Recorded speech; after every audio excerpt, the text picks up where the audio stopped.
झांसी में समाजवादी पार्टी के पूर्व सांसद और समाजवादी पार्टी के कद्दावर नेता चंद्रपाल सिंह यादव समेत 7 लोगों पर सीकरी बाजार थाना क्षेत्र में धोखाधड़ी करने का मामला दर्ज हुआ है।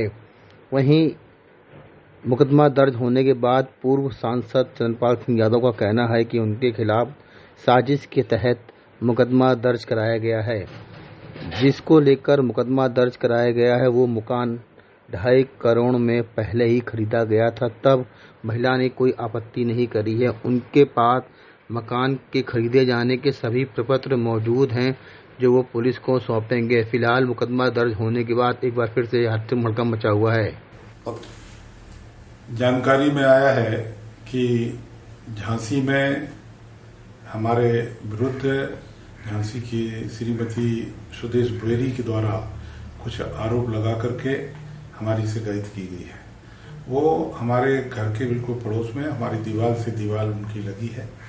2018 में वो प्रस्ताव लेकर के आई कि हम इस मकान को बेचना चाहते हैं और हम बाहर जा रहे हैं।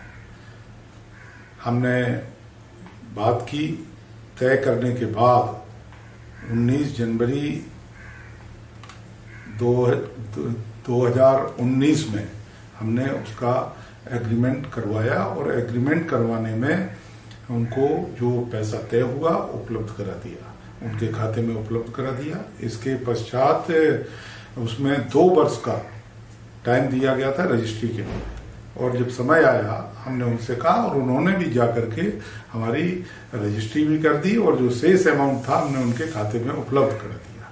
इसके पश्चात हमारे कुछ पारिवारिक परिजनों ने उनकी और छोटी छोटी संपत्तियां थीं उनको भी क्रय किया, उनके भी एग्रीमेंट हुए और जो रेट तय हुए, जो एग्रीमेंट में लिखे गए थे या जो रजिस्ट्री में लिखे गए थे, उसके अनुसार उनका पूरा पैसा, एक एक पैसा उनके खाते में उपलब्ध करा दिया गया। और लेकिन वो लगातार उसी मकान में रहती चली आ रही थी। हमने उनको कहा कि भाई अब 5 साल हो गए, 5 साल के बाद ये मकान अब खाली करिए। और इसी बात को लेकर के कुछ हमारे राजनीतिक मित्र उनके पीछे लग गए और उन्होंने इस शिकायत को कर दिया और खाली करने की तो बात दूसरी, शिकायत कर दी कि किसी की हमको जबरदस्ती रजिस्ट्री कराई गई थी। अगर ऐसी बात थी तो 5 साल तक क्या करते रहे, 5 साल का समय हो गया, सारी संबंध मधुर थे, हर चीज थी, लेकिन उन्होंने जिस तरीके से लोगों के सिखाने में, बहकाने में ये कार्रवाई की है पूरी तरीके से निराधार है। हमने उनका एक एक पैसा, हमारे पास सारी रजिस्ट्री के पेपर हैं और हमने उनको प्रशासन को उपलब्ध भी करा दिए हैं। हम तो चाहते हैं कि किसी सीनियर ऑफिसर के द्वारा इसकी जांच होनी चाहिए और जांच होकर के जो सही हो वो होना चाहिए।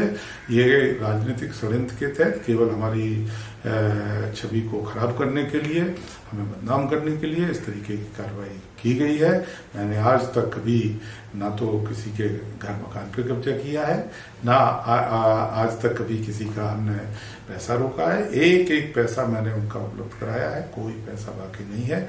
जिस तरीके से लोगों में ये बात फैला करके लोगों में प्रचार प्रसार किया जा रहा है, मैं आज पूरी तरीके से स्पष्ट कर देना चाहता हूं कि मेरा कोई लेन देन बाकी नहीं है। मैंने एक एक पैसा उनके खाते में उपलब्ध कराया है। धन्यवाद।